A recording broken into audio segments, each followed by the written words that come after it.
Today marks 166 days of running 3 miles every day for a year. We're at 6 miles today. Get it done. And I will be discussing 5 ways that I stay injury-free and how I also treat my mental health. Please like and subscribe. Let's go ahead and jump right on into it. So number 1, sleep. Sleep is extremely important if you're exercising in general, but in particular for me with this goal of running every day and being on day 166 of 365, I've gotten to a point where I typically now require anywhere from 6 to 9 hours of sleep depending on work, schedule, just different things like that. But it's safe to say that if I know I'm going to be having let's say I've worked 2 days in a row, for sure on that day I have off, I pretty much know that I'm not going to be able to have a hard run, for example, because of working, and on those days working, running at least 3 miles as well. So just really trying to be as consistent as I can with my sleep. Keyword consistency with sleep. So the one thing I can control, sometimes you can't control how you sleep or even the quality sometimes, but you can control and dictate your environment before going to sleep, making sure the lights are dimmed, making sure you're not on your phone for 30 minutes to an hour before bed, and watching a little bit of TV, but make sure the lights are out. And then from there, making sure lights out, everything's off at a specific time. That's my first tip if you're going to be trying something like this, or just these are good tips you can apply in your everyday life too. But this is just really entails and what really works for me. Everyone will be different though. So number 2, monitoring heart rate. And for me in particular, that I've actually I just started using this Apple Watch again, and I like that I can really track my heart rate when running, because my heart rate when running on average typically goes anywhere, and I'm talking when, let's say I'm putting in a lot of effort, I run 5 or 6 miles, like let's just look at the workout I had earlier today, which you saw at the beginning. 5 to 6, I ran actually, it was 5 to 6 miles, but when I'm really going, it can be anywhere from 150, it can actually be anywhere from like 140 to 160-ish. I've had it go up to 170 sometimes, but that's just with the effort.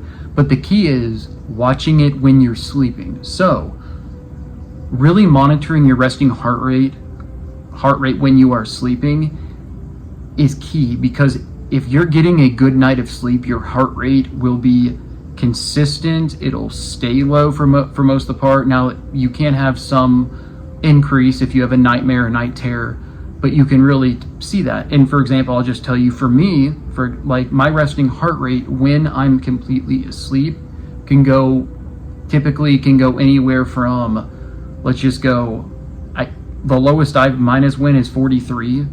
So typically anywhere from like mid 40s to 60.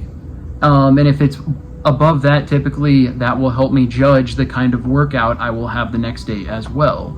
Because if my heart rate is higher and I'm not sleeping well, I'm still going to have to do the run, I'm still going to have to jog, but I'm really going to have to adjust the times accordingly and not give near as hard of an effort, due to, once again, the key to this is how to prevent injuries in general.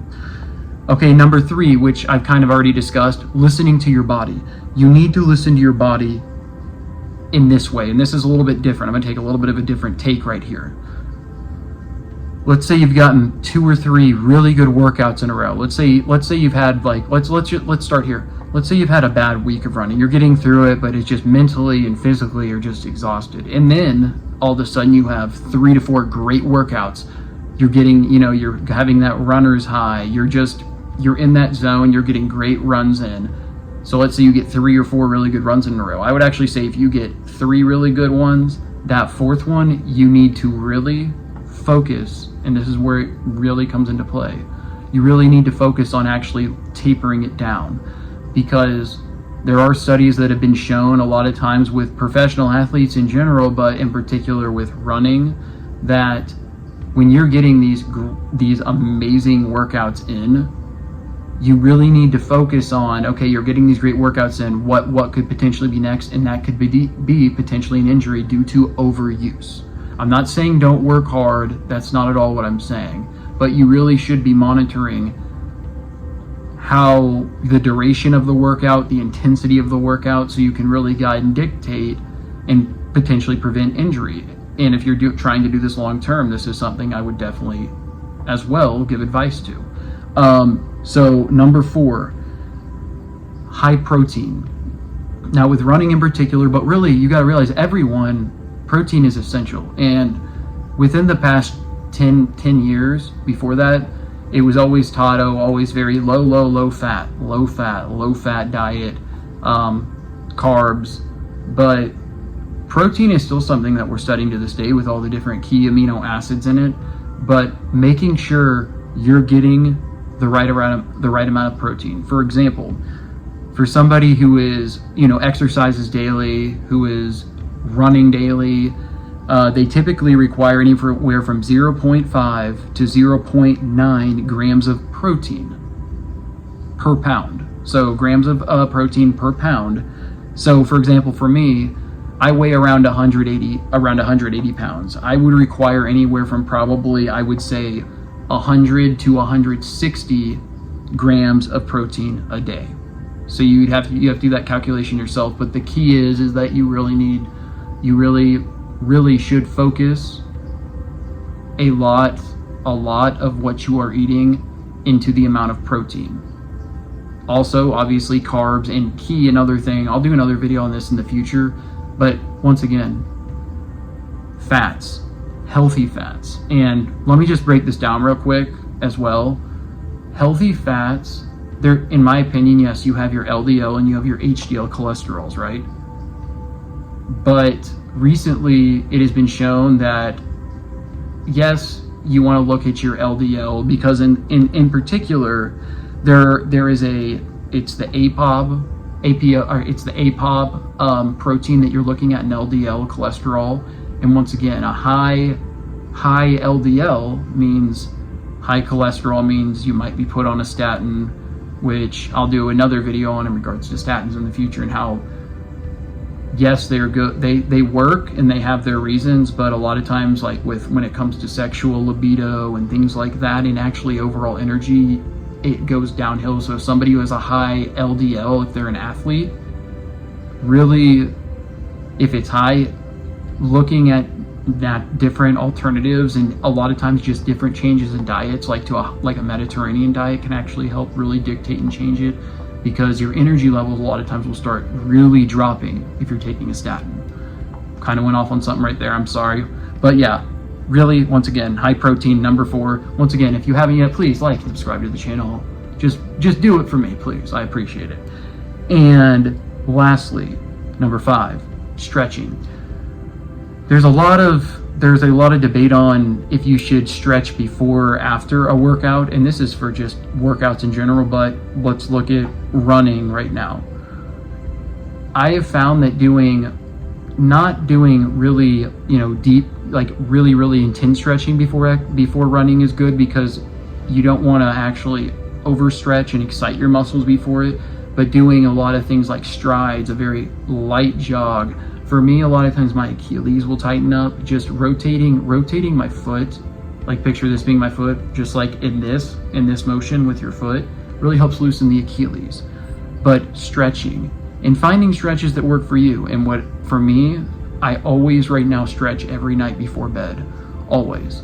As well with this, in number 5, is doing total body muscle movement activations. So like active core. So a lot of times, for example, I'll just stand real quick, like active core, but like just doing things like this, things like this really help activate your core. And if you think about it, we have in your body, your core is your center of gravity. You want to have a strong center of gravity. So muscle movement as well, key. Once again, I know that was kind of a random video, but I wanted to go over just kind of in general with running every day. You check out my shorts. I'll put it down in the comments, but you'll also see it throughout the video. check out my 365 days of running. I'm on day 166, and I just wanted to do an update on it. But also, I will just say, in regards to mental health with it, yes, like anyone, you have up and down. You've got days where you're up and down. Some days you can be a little bit more sad than others. But I will say, in general, having a consistent schedule, even if you don't want to do that, staying consistent even on the days you don't want to do it, like there's days I don't want to run, when I do it, I feel I feel good, and I look back and go, I at least accomplished I accomplished something. But staying consistent, so with it, just always trying to keep that mind active, and eating healthy as well. That's another thing, a tip I wanted to put on here. But eating healthy, eating your fruits and vegetables, things like this. I just wanted, once again, to give a little bit of insight on it.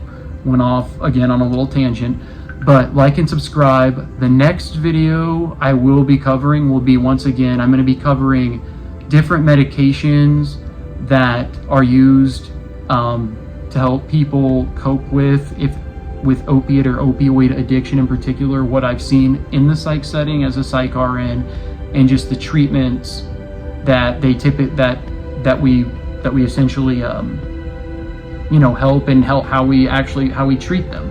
So just be on the lookout for that video. And lastly, once again, I'd just like to thank all the new subscribers. I don't do any editing. I know I stumble over some of my words sometimes, but it's whatever. But once again, love you all. Like and subscribe. Daily Dose of Mental Health. Check out 365 Days of Running. Have a great weekend.